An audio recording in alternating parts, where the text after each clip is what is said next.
కర్మ ఫలము కర్మలు 3 రకాలు ఉంటాయి. ఒకటి సంచిత కర్మ, అంటే మనం చేసిన వాటి అన్నింటిలో బ్యాంక్ అకౌంట్ అన్నీ ఒక చోట డిపాజిట్ అవుతూనే ఉంటాయి. అది ఫిక్స్డ్ డిపాజిట్ కానీ, సేవింగ్స్ బ్యాంక్ కానీ, కరెంట్ అకౌంట్ కానీ అక్కడే ఉంటాయి. మనం సంపాదించిన డబ్బు అక్కడే పెడతాం కదా. అయితే మనము ఈ జన్మలో మన ఆ అకౌంట్ నుంచి మనము అనుభవించే ఫలాలు దాన్ని ప్రారబ్ధ కర్మ అంటారు. అంటే ప్రస్తుతం ఇప్పుడు నేను మీ దగ్గరకు వచ్చాను, ఇది నా ప్రారబ్ధ కర్మ మీతో కలవాలండి. ప్రారబ్ధం అంటే ఏదో తలకొట్టుకునే కర్మ కాదమ్మా.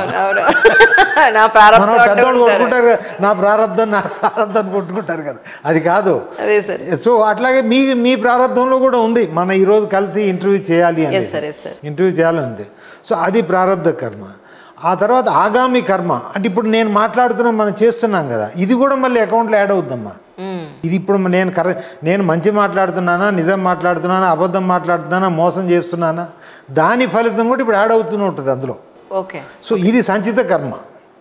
అంటే మనము చేసేవి దీని భగవంతుడు అనేవాడు మనకు మంచి చేయడు, చెడు చేయడు, నిర్వికారుడు. తనకి నువ్వెవరో మనం అసలు ఆయన సృష్టిలో కానీ మన నథింగ్. మనం ఒక ఏది ఇసుక రేణువు కూడా కాదు ఆయన దృష్టిలో. ఆయన మన వెనకబడి నువ్వు నన్ను పూజించకపోతే ఇది చేస్తాము, నన్ను చేయకపోతే అని మన సిద్ధాంతం లేదమ్మా.